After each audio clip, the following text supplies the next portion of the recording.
Okay, and we'll just get started. So first, you just say your name for the recording.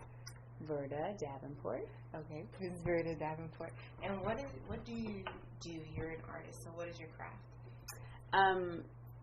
Lots of things, but primarily performance, acting. Okay, and so you're an actress. So what pieces? First off, are you originally from Little Rock? Yes. Yes, born and raised. Born and raised. I spent some time in Iowa while my mom was in graduate school, but junior high, some of junior high and all of high school and all of before all that here in Little Rock. Little Rock Central High. Oh, that's awesome. So you're a native. You're a Arkansas grown artist. So how is that being an actress in Arkansas? How does that work? Because this is not New York. It makes sense. It works technically. It's just different. It's different than, it's a different path than what everybody would expect. I mean, I went to undergrad and I really didn't know, I didn't really have a huge plan, but I fell into the theater department and really loved it. And, went off to graduate school, did some stuff, not even in performance, because I had a fear of, me and the rest of the, 10,000 other African-American women who want to perform. And I don't sing, I don't dance, so it was like, yeah, right. So, I left college and tried, started doing other stuff, doing costume design, and ended up back here when my dad was ill, and he later passed away. But I moved back to the Arkansas Repertory Theater. I mean, and to do costuming and stuff like that. And I just felt really lucky that it was even here. Because most people, I went to Pennsylvania to graduate school, and they, were clueless about Arkansas. I mean, I still got questions do most people wear shoes? That kind of stuff. Wow. So I was like, whoa. So it was a wake up call in realizing that, oh yeah, this is considered a crazy place, a place that's underdeveloped. And even though at the time the president was from there, but I still got the same kind of question. So anyway, I left, coming back, and was really grateful that there was a community here that I was even able to work and make money, pay bills, And then from there, I just started working in the theater, and you just meet people. And I eventually started doing voiceover work, which is crazy, because in Little Rock, there's really a lot. I mean, well, not anymore. Not anymore. Because everything has gone online and it's in flux. The industry is in flux. But at the time, and even now, I mean, I still work. I still pay bills with with doing voiceover work, which is pretty amazing in Little Rock. So I don't know. I just kind of have fallen into it. Doing what I love to do, and the work has appeared. So how did you even get involved in voice, or who said that was an option? I did not realize it was an option, actually. I knew I had friends, other actors who were working, making $50,000, a year, buying homes with voiceover work, and I was like, oh wow, that's neat, whatever, that's going to happen. And a woman I was working for, actually as a stylist, was like, you should go try to do voiceover. And I was like, I thought about it, and I thought, what the heck, And the other great thing, when I did move back, I don't know, I still was in flux trying to decide whether or not I was an actor, or if I was going to be some designer or, artist, a visual artist. But when I came back, the agency is here, and I was like, well, let me just sign up. Who knows? I could do a couple commercials or whatever. And they were super awesome, and I got work. I mean, I worked more than most people for my, look. There weren't very many of us Black women at the time, so I got to do quite a bit of work. And then through that led to more voiceovers as well, and just into the commercial performance business.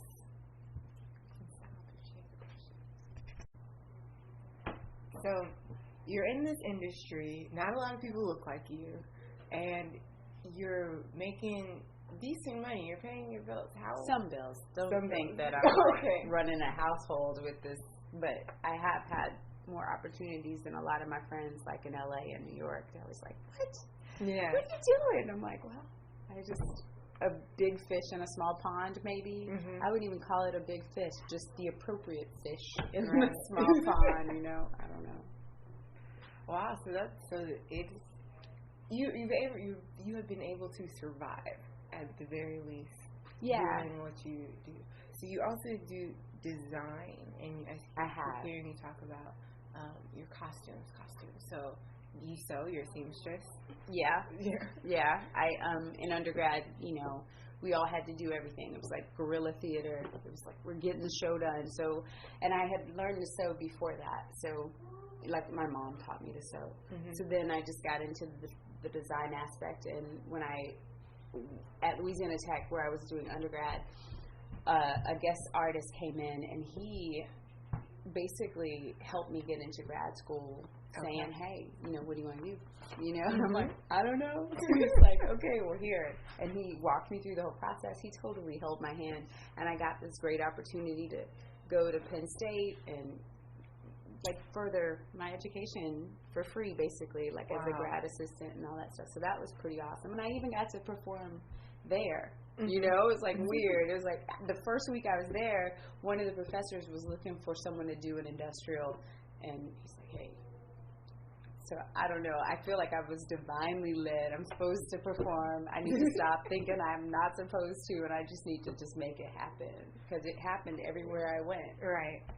That's awesome. So since then, what are some pieces that you've been in or been working on? Well, I didn't really do a lot of theater after graduate school. I did a couple things in Penn State. I mean, after undergrad, actually. I did a couple things at grad school just because there was a group of African American students that were wanting to do stuff, so they just coordinated it. Because at the time, there were very few black people at Penn State, especially in the theater department. So I just happened to be, you know, as a graduate student in costume design, it was okay to cross over and do that. So I wasn't studying acting, but I got the chance to do some stuff. And then coming here, I didn't do any like actual live theater or anything like that for years. I did some commercial work, and I did costume design, and that was pretty much it. Costumes and styling for commercials and things like that. Until recently, a friend at UALR, Stacey Pendergraft, who teaches there, her husband, they were looking for a person to perform in Bird's Boy, and they were trying to do a faculty performance, like all faculty, and like having the students do the production work to learn and to grow that way. So her husband was like, "What about Verda?" And they were both like, "I don't know." So they called me, I read, and I was like, "Oh no, I want to do this all the time." You know, I got to get up there and like do the whole shebang. I mean, hardcore. It was only 2 characters, so there was no like being in the background, you know. So I had to bring it, and I was like, oh, and the fire was lit, and having like doing that, and then being seen by the rep, like other people who were at the rep and things like that. From then, people were called. They'd say, "Well, hey, I saw you in Bird's Boy. Do you want to do this reading?" Yeah. Then you do the reading, and then it's like, you know what, you really should consider audition. I was really fortunate for Doubt to follow all that, like in a year or so time.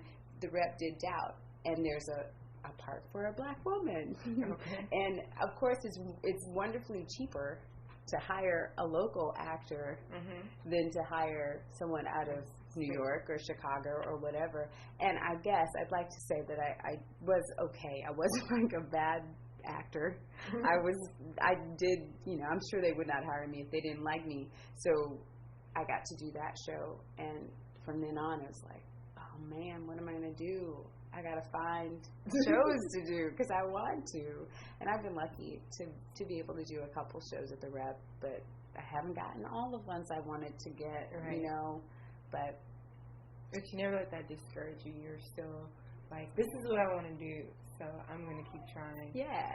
And actually now, older, I don't, you know how you judge yourself and you like think, oh, you know, they didn't like me, and you like thinking all the negative stuff about, you know, it must be something, it must be me. I'm like, no, the reality is, especially having done so much commercial work, they hire you not just for your talent. Luckily, like if you can pull it off, they're happy. Right. And that would be awesome. But rarely in commercial work is it simply from your ability to do it. Often it's, well, we need her to be this tall, and we need her to look like this, and, you know, it's all these things that I can't control. So I've gotten to the point where I'm like, well, whatever. They decided to go with someone who looks different, who's white, whatever. Because, I mean, I had the whole, I went through the whole thing. Like, when I first started, I had a fro and that was not cool. Right. You know, at the time. And they, you know, my agent was like, well, you know, you should consider, and I said, you know, what's the story? I'm not going to change that. Right. I'm not going to get a weave. I'm not that person. Right. And so they were like, whatever. And I still worked, which was good. And then I grew my hair and I locked it, and they were like, oh, you know, that's going to be really rough. And I was like, you know, at the time, if you looked at major commercials around the country, there are a lot of us with natural hair, locked hair. It wasn't like it is now, but it was starting. And I was like, it's not crazy. It'll look more LA. I was like, this should, you know, up it a bit. And I still worked, which was good. So, and now I'm still working. So I've gotten to the point, and I'm sure I lost jobs because I wasn't more mainstream looking at the time. Now I am. I mean, now they don't even think about it. But so I got to the point where I let it go. Right. It didn't matter.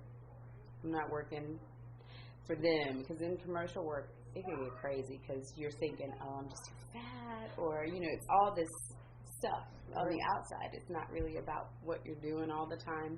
So I just try to have fun, because otherwise it could be miserable.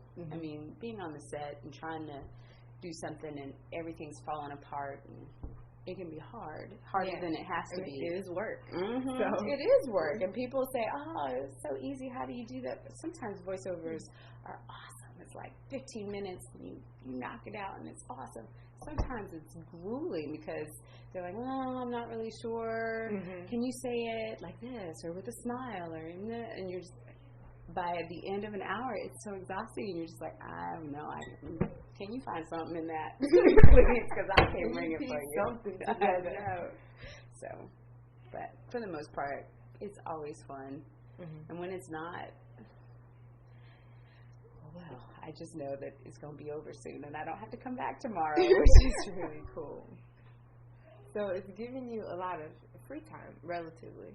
Like, you are working, but you still can do some of the things that you want to do that's not necessarily for pay. So what do you do with your free time? What free time? I homeschool my kids, and that actually, I mean, that means that they're with me most of the time. And granted, we've made a choice as a family for me not to have like a full-time job, so that changes. I mean, our income isn't necessarily a double income house. Right. I mean, it's a nice, it's like when I get a check, it's like, woo, that's wonderful, but it's not consistent. It is freelance, and it is a different ballgame altogether. But mostly I'm at home homeschooling these little people.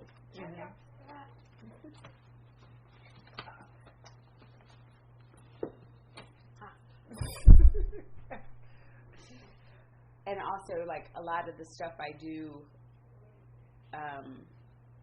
like when I do work in costuming or something like that, it's usually like for barter. Like, I'll trade. Like right now, we're moving into Nutcracker season, and my kids both dance at Shuffles, and Ballet Arkansas is, you know, they're the people who put on the show, and I'm like,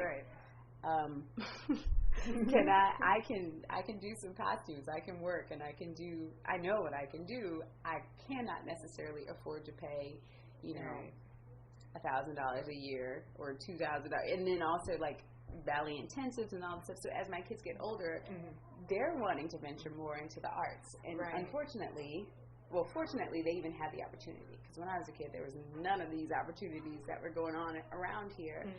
But a lot of those opportunities cost money. Right. So it's kind of good to be in the arts with the kids who want to be in the arts, because then I can offer up stuff, in trade for getting the same kind of education for my people. So that's a good thing. So most of my time in the fall for the past probably 6 years has been spent homeschooling and then also helping Ballet Arkansas, with costumes. And it's not crazy, but it can throw off a schedule like nobody's business. Like when you're making 20 costumes, or when you're altering or fitting or whatever, sometimes it can throw things off. But luckily, the community here is incredible. We have really great artists locally, and getting to work with people, even if it's not for money, it fills you up. And it's our community. It's small. It's like everybody knows everybody, or somebody who knows that person, and it's just, I think it's pretty cool. And I like venturing into the dance world because it's close to the theater, and the people are pretty incredible. Like there's some talent in this town, and watching that. It's amazing. So the other thing too with it being like offering up your services and stuff like that, sometimes you get trade in like getting tickets to see stuff, because stuff is expensive. Like going to see a show is prohibitive for a lot of people, myself included. So, but luckily being involved and knowing people and working with people, you often get comps. Right. That's money. I always tell my kids, I'm like, you got to appreciate, not everybody, I didn't get to go see a million shows when I was a kid. I mean, I went to graduate school having seen like one professional show here at the Rep, which was great. But I was sitting next to kids who had, been to 4 and 5 and 10 and 12 Broadway shows, because I'm on the East Coast, and I was like, whoa, that's a mind game. Yeah. But now, luckily, we have the same caliber stuff going on here, and most of the kids are going to leave here with more experience and more confidence than most of us did before, Anyway, that's what I do with my time. It's all about managing our house, and often, it's crazy, it's often with art in some form. I recently saw you in a movie, a short film called Fathers and Sons, done by Julius Walker. What's his name? Do you remember? Kareem. I always forget because I mix 2 names. Because Lawrence, it's K. Lawrence. He probably want to kill me if he hears this. He's like, no, I'm sorry. I have it here. Lawrence is his last name. Yeah, Kareem Lawrence. And so that movie was, it was actually done locally. Like if you're from here, you can see Boyle Park. I was like, hey, I was just there. I know those places. Yeah. And so how was that experience working with local artists, doing a local shoot, and just really making someone else's vision come alive? How was doing that? It's been really amazing lately, like with, all the film stuff that's coming up in the world, in the country, and then in Little Rock, the movement is still pretty good. And Kareem, I mean, he was passionate. He was working, he made it happen. And like looking at the work that he's done, like he's doing this himself. There are a lot of, I don't know what you call them, just filmmakers who are just doing it, who are making it happen. And that's what he did. He wrote the script. He produced the whole thing, and he got all these people involved in doing a pretty good job of telling his story. Yeah.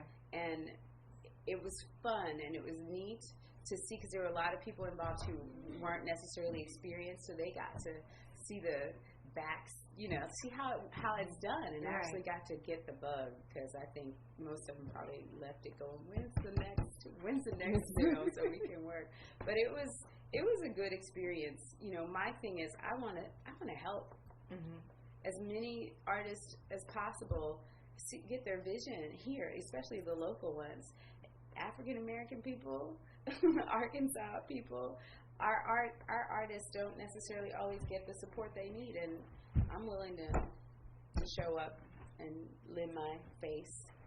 Can I do another one? Mm-hmm. She's continuing to work.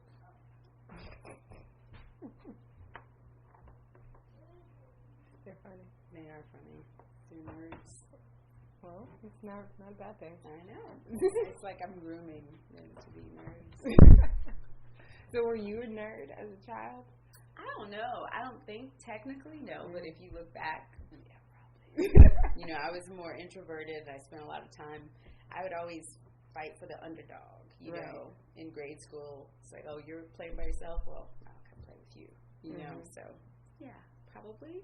So even back then, still trying to help people and helping people now. So what is your newest project or the project that you're involved in right now? Right now I'm working with the Urban Raw Festival. They're producing a show with, I don't even know how to call her name because she's got so many. Maya Raw Butterfly. Yes. Mariposa. Yes.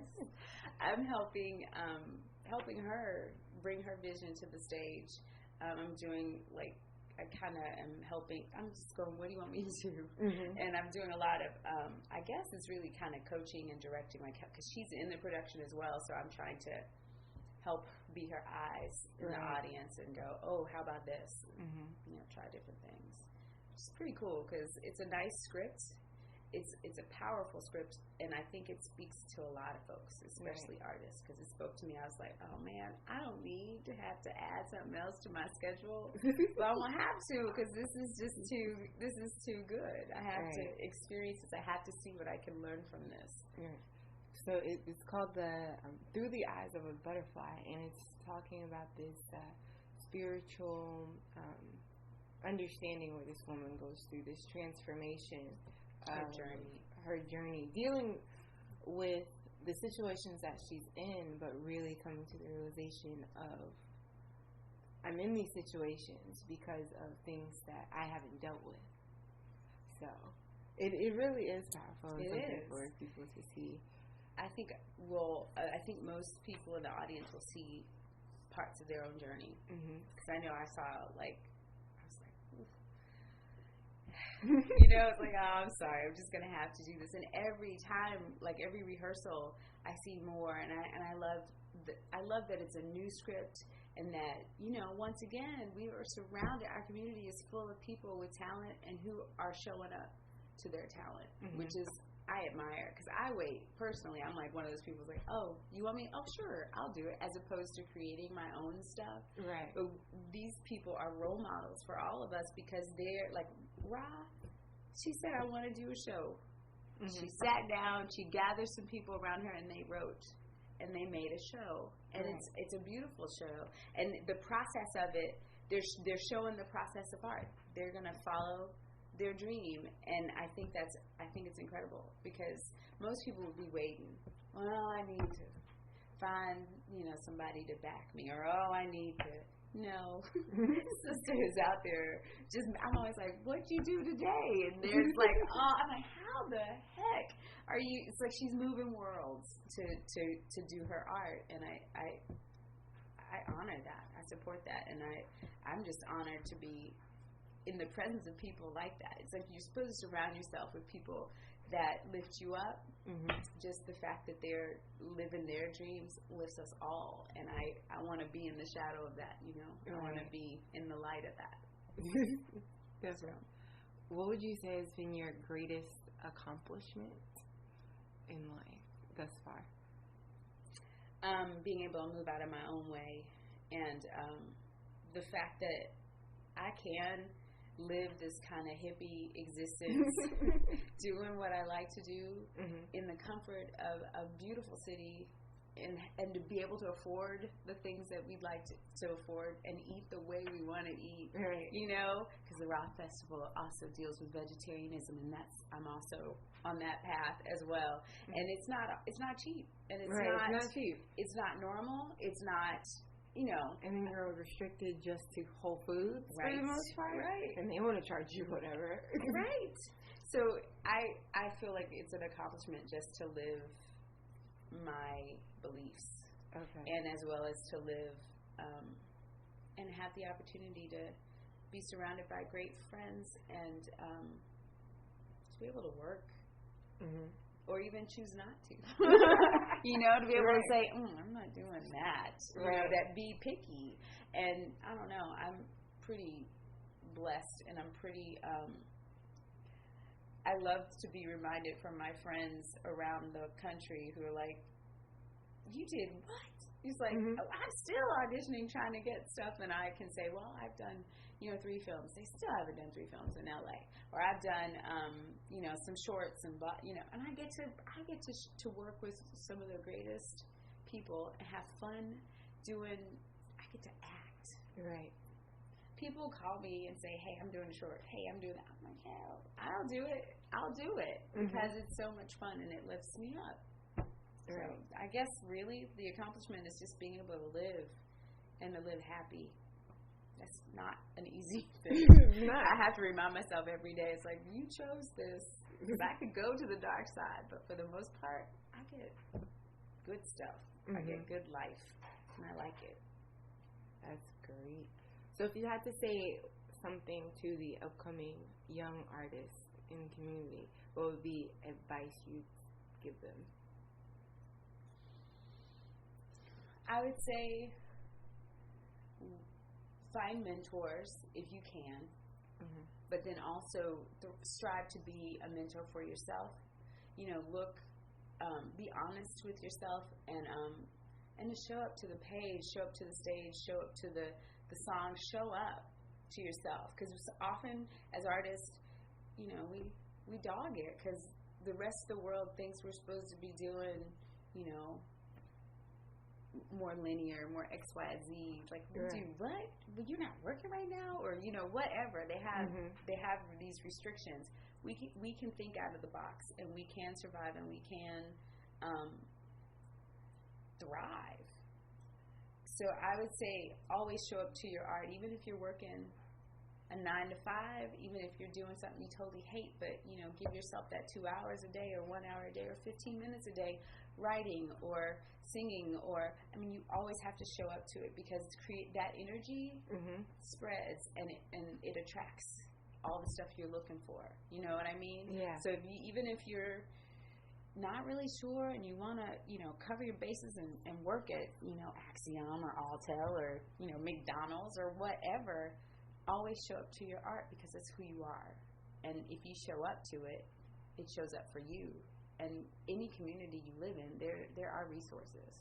Because you can look around this state, not just the city, you can look around the state, and there are artists everywhere in it that are happy. And I think that's the ultimate goal. And that's what the art does for us. And when you're looking for the art, like, you're only looking at the finances, or you're only looking at, the notoriety, it can get messed up. But if you focus on doing the work that you love, it feeds you in all kinds of ways, your community, your literal nourishment, paying for stuff if that's what it comes down to. But let the art feed you, but you got to show up to it. Definitely. Wow. Thank you, Verda. I've enjoyed talking to you today. Well, good. I'm glad. Great. And we'll be looking forward to the Urban Rock Festival. I know. It's going to be great. And we'll be looking at Arkansas Ballet. Yes, to see Ballet Arkansas, to see your wonderful costumes. You'll get to see my kids. And your kids. I know, awesome. right? Yeah, see what you can do. Well, thank you.